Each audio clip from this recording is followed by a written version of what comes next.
बिस्मिल्लाहिर्रहमानिर्रहीम। अल्हम्दुलिल्लाहि अल्लज़ी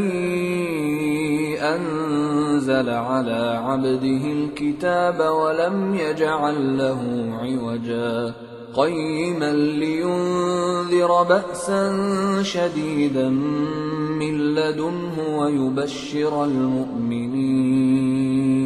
ويبشر المؤمنين الذين يعملون الصالحات أن لهم أجرا حسنا ماكثين فيه أبدا وينذر الذين قالوا اتخذ الله ولدا ما لهم به من علم ولا لآبائهم كبرت كلمة تخرج من أفواههم إن يقولون إلا كذبا فلعلك باخع نفسك على آثارهم إن لم يؤمنوا بهذا الحديث أسفا إنا جعلنا ما على الأرض زينة لها لنبلوهم أيهم أحسن عملا وإنا لجاعلون ما عليها صعيدا جرزا أم حسبت أن أصحاب الكهف والرقيم كانوا من آياتنا عجبا إذ أوى الفتية إلى الكهف فقالوا ربنا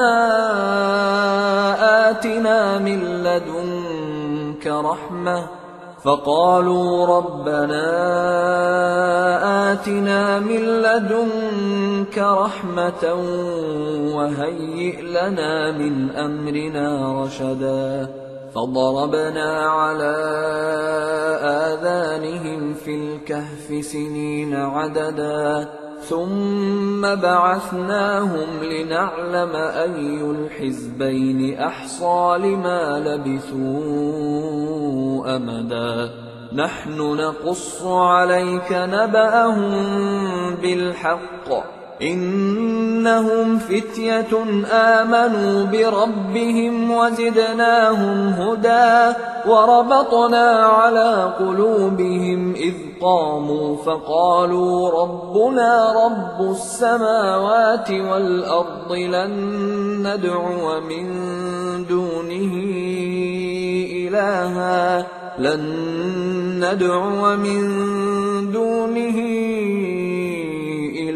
لقد قلنا إذا شططا هؤلاء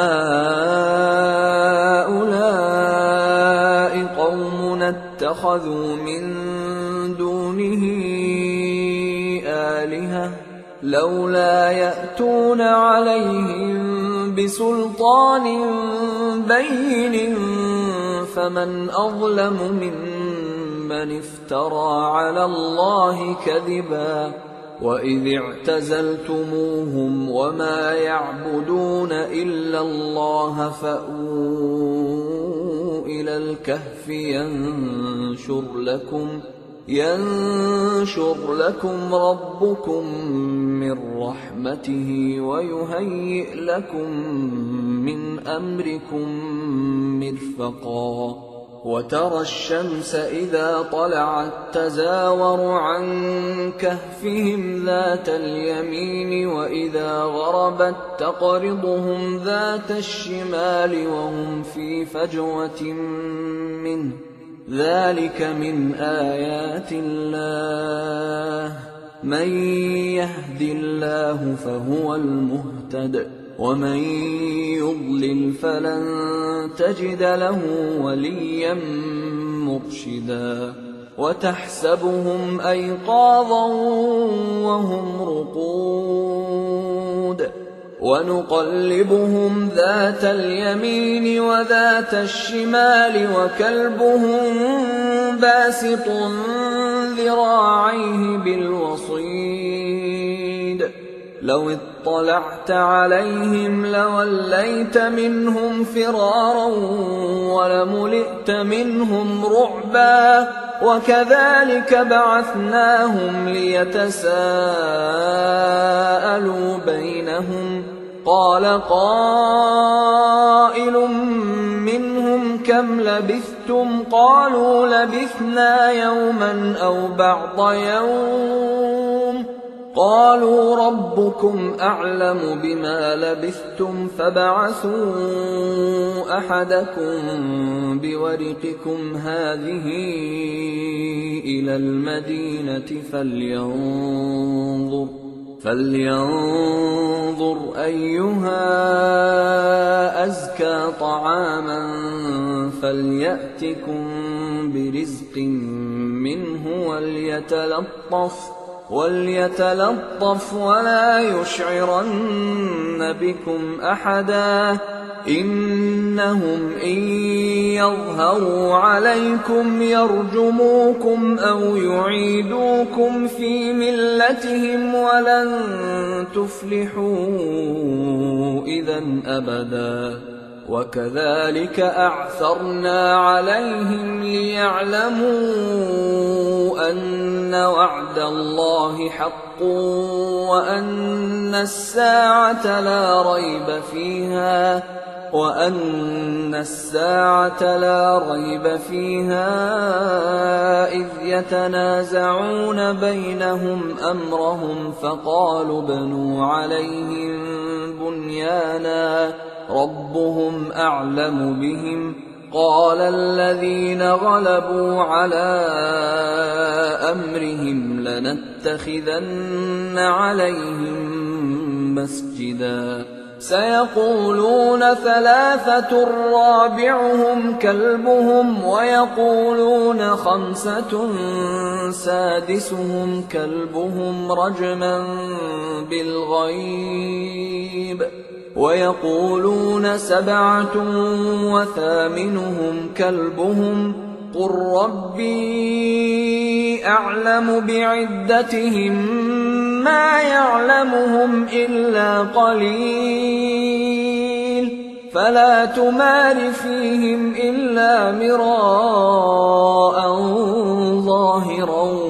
ولا تستفت فيهم منهم أحدا ولا تقولن لشيء إني فاعل ذلك غدا إلا أن يشاء الله واذكر ربك إذا نسيت وقل عسى أن يهديني ربي لأقرب من هذا رشدا ولبثوا في كهفهم 300 سنين وازدادوا 9 قل الله أعلم بما لبثوا له غيب السماوات والأرض أبصر به وأسمع ما لهم من دونه من ولي ولا يشرك في حكمه أحدا واتل ما أوحي إليك من كتاب ربك لا مبدل لكلماته ولن تجد من دونه ملتحدا واصبر نفسك مع الذين يدعون ربهم بالغداة والعشي يريدون وجهه ولا تعد عيناك عنهم تريد زينة الحياة الدنيا ولا تطع من أغفلنا قلبه عن ذكرنا واتبع هواه وكان أمره فرطا وقل الحق من ربكم فمن شاء فليؤمن ومن شاء فليكفر إنا أعتدنا للظالمين نارا أحاط بهم سرادقها وإن يستغيثوا يغاثوا بماء كالمهل يشوي الوجوه بئس الشراب وساءت مرتفقا إن الذين آمنوا وعملوا الصالحات إنا لا نضيع أجر من أحسن عملا أولئك لهم جنات عدن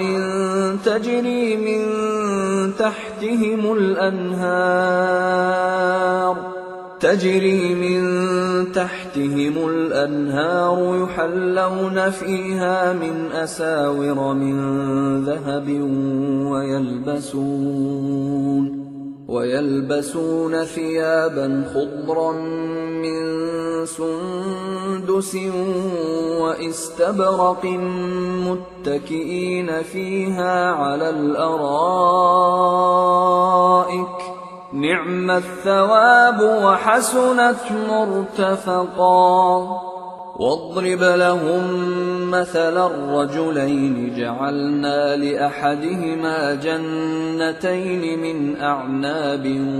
وحففناهما بنخل وجعلنا بينهما زرعا كلتا الجنتين آتت أكلها ولم تظلم منه شيئا وفجرنا خلالهما نهرا وكان له ثمر فقال لصاحبه وهو يحاوره أنا أكثر منك مالا وأعز نفرا ودخل جنته وهو ظالم لنفسه قال ما أظن أن تبيد هذه أبدا وما أظن الساعة قائمة ولئن رددت إلى ربي لأجدن خيرا منها منقلبا قال له صاحبه وهو يحاوره أكفرت بالذي خلقك من تراب ثم من نطفة ثم سواك رجلا لكن هو الله ربي ولا أشرك بربي أحدا ولولا إذ دخلت جنتك قلت ما شاء الله لا قوة إلا بالله إن ترني أنا أقل منك مالا وولدا فعسى ربي أن يؤتيني خيرا من جنتك ويرسل عليها حسبانا من السماء فتصبح صعيدا زلقا أو يصبح ماؤها غورا فلن تستطيع له طلبا وأحيط بثمره فأصبح يقلب كفيه على ما أنفق فيها وهي خاوية على عروشها ويقول يا ليتني لم أشرك بربي أحدا ولم تكن له فئة ينصرونه من دون الله وما كان منتصرا هنالك الولاية لله الحق هو خير ثوابا وخير عقبا واضرب لهم مثل الحياة الدنيا كماء أنزلناه من السماء فاختلط به نبات الأرض فأصبح هشيما تذروه الرياح وكان الله على كل شيء مقتدرا. المال والبنون زينة الحياة الدنيا والباقيات الصالحات خير عند ربك ثوابا وخير أملا. ويوم نسير الجبال وترى الأرض بارزة وحشرناهم فلم نغادر منهم أحدا وعرضوا على ربك صفا لقد جئتمونا كما خلقناكم أول مرة بل زعمتم أن لن نجعل لكم موعدا. ووضع الكتاب فترى المجرمين مشفقين مما فيه ويقولون يا ويلتنا ما لهذا الكتاب لا يغادر صغيرة ولا كبيرة إلا أحصاها ووجدوا ما عملوا حاضرا ولا يظلم ربك أحدا. وإذ قلنا للملائكة اسجدوا لآدم فسجدوا إلا إبليس كان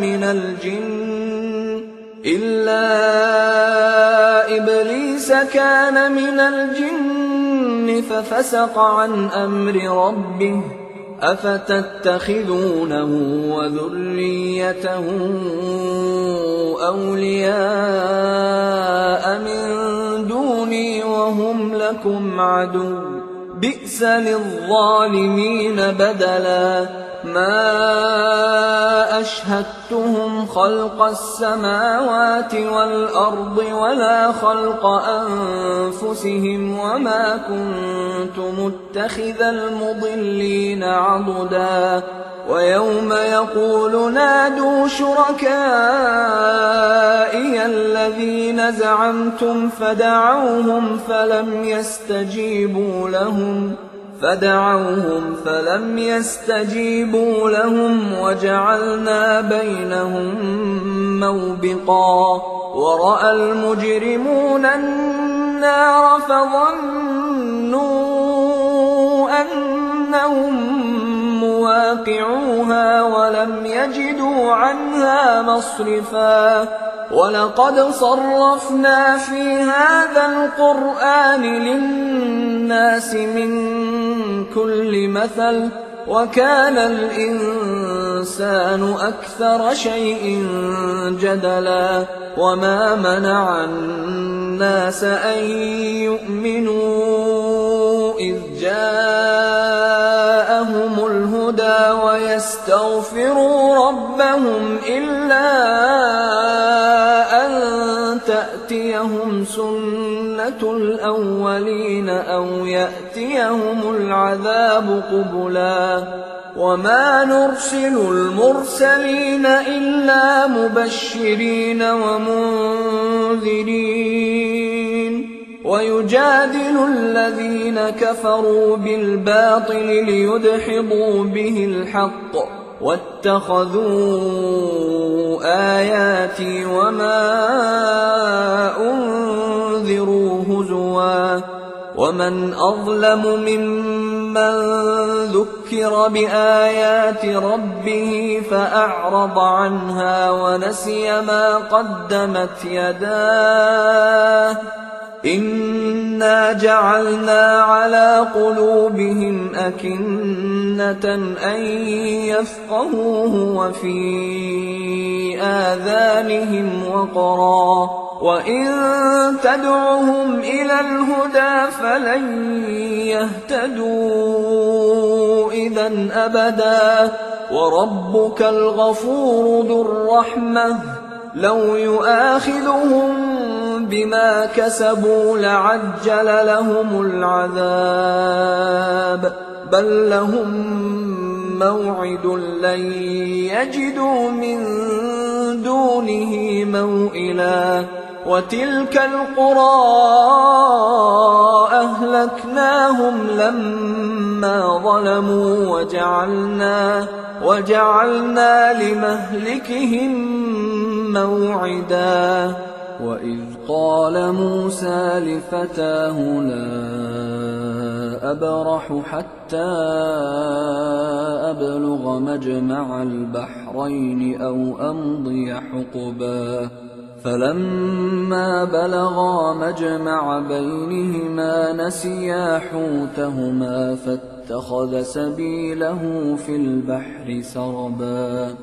فلما جاوزا قال لفتاه آتنا غداءنا لقد لقينا من سفرنا هذا نصبا قال أرأيت إذ أوينا إلى الصخرة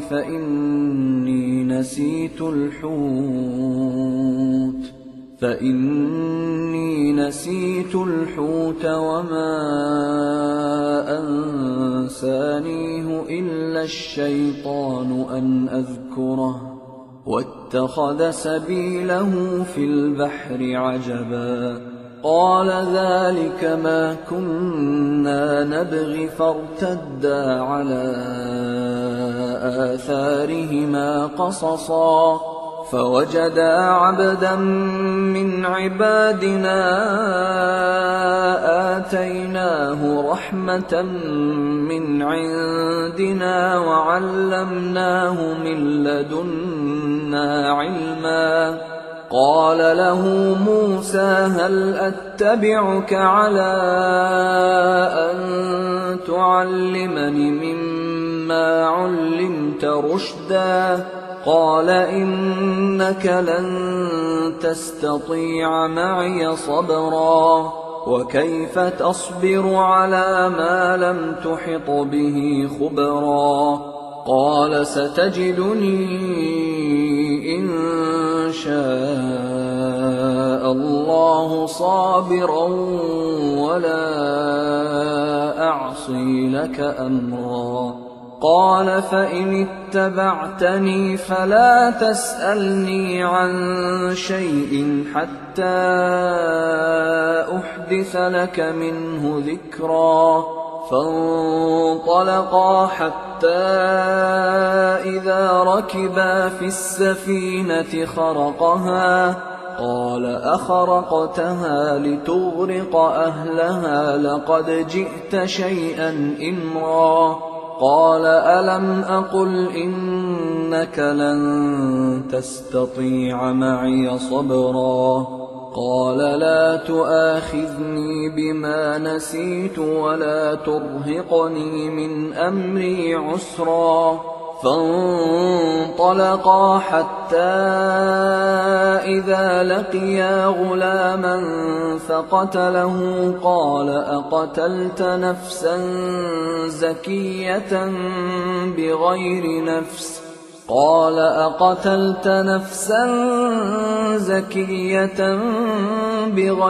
نفس لقد جئت شيئا نكرا قال ألم أقل لك إنك لن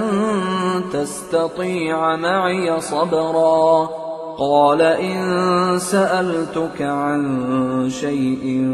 بعدها فلا تصاحبني قد بلغت من لدني عذرا فانطلقا حتى إذا أتيا أهل قرية استطعما أهلها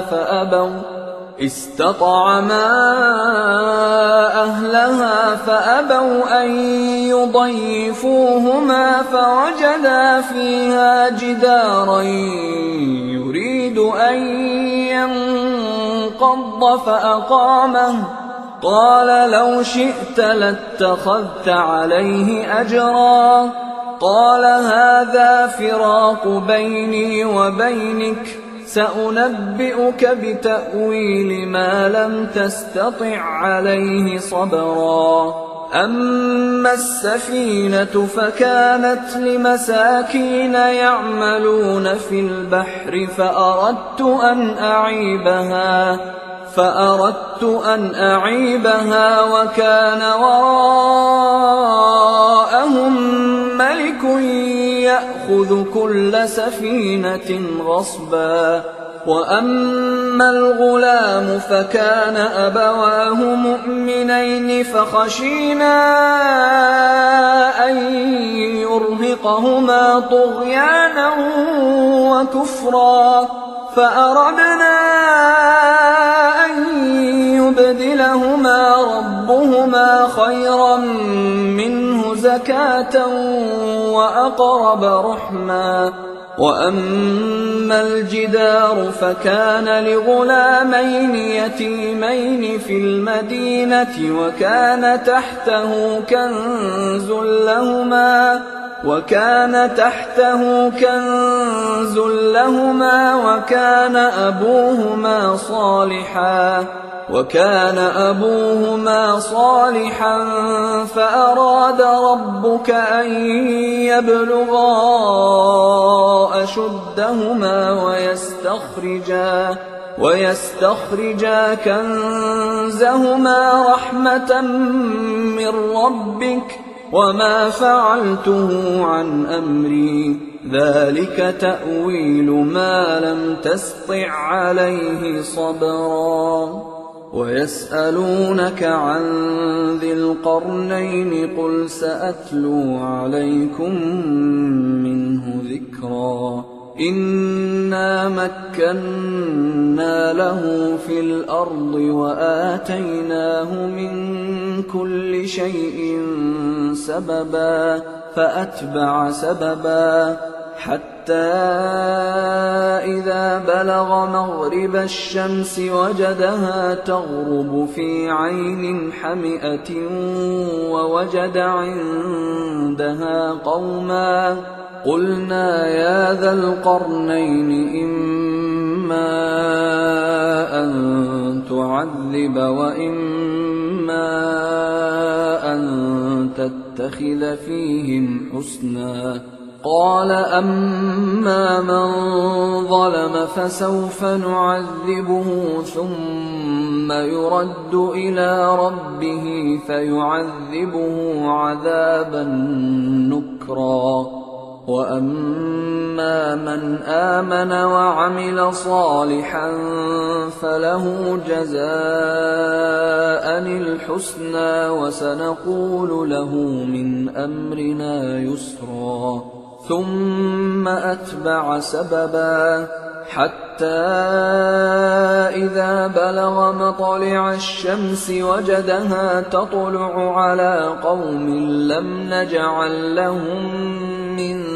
دونها سترا كذلك وقد أحطنا بما لديه خبرا ثم أتبع سببا حتى إذا بلغ بين السدين وجد من دونهما قوما لا يكادون يفقهون قولا قالوا يا ذا القرنين إن يأجوج ومأجوج مفسدون في الأرض فهل نجعل لك خرجا على أن تجعل بيننا وبينهم سدا قال ما مكني فيه ربي خير فأعينوني بقوة أجعل بينكم وبينهم ردما آتوني زبر الحديد حتى إذا ساوى بين الصدفين قال انفخوا حتى إذا جعله نارا قال آتوني أفرغ عليه قطرا فما استطاعوا أن يظهروه وما استطاعوا له نقبا قال هذا رحمة من ربي فإذا جاء وعد ربي جعله دكا وكان وعد ربي حقا وتركنا بعضهم يومئذ يموج في بعض ونفخ في الصور فجمعناهم جمعا وعرضنا جهنم يومئذ للكافرين عرضا الذين كانت أعينهم في غطاء عن ذكري وكانوا لا يستطيعون سمعا أفحسب الذين كفروا أن يتخذوا عبادي من دوني أولياء إنا أعتدنا جهنم للكافرين نزلا قل هل ننبئكم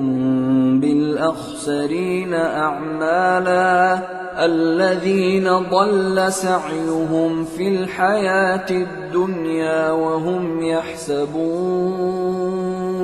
وهم يحسبون أنهم يحسنون صنعا أولئك الذين كفروا بآيات ربهم ولقائه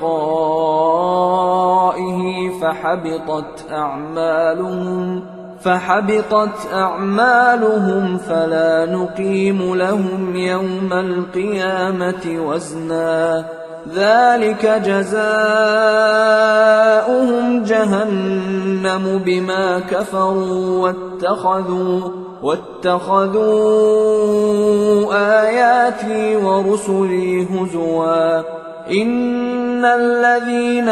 آمنوا وعملوا الصالحات كانت لهم جنات الفردوس نزلا خالدين فيها لا يبغون عنها حولا قل لو كان البحر مدادا لكلمات ربي لنفد البحر قبل أن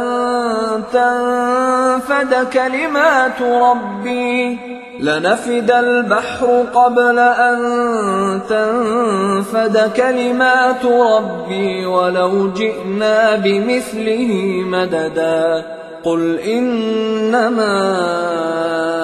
أنا بشر مثلكم يوحى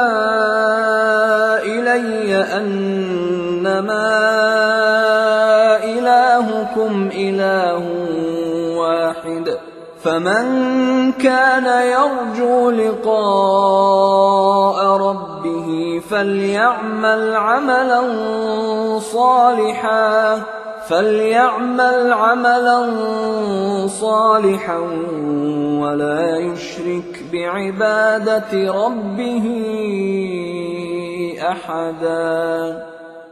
أيها الإخوة الكرام، نذكركم بأن حقوق الطبع والتوزيع محفوظة، والسلام عليكم ورحمة الله وبركاته.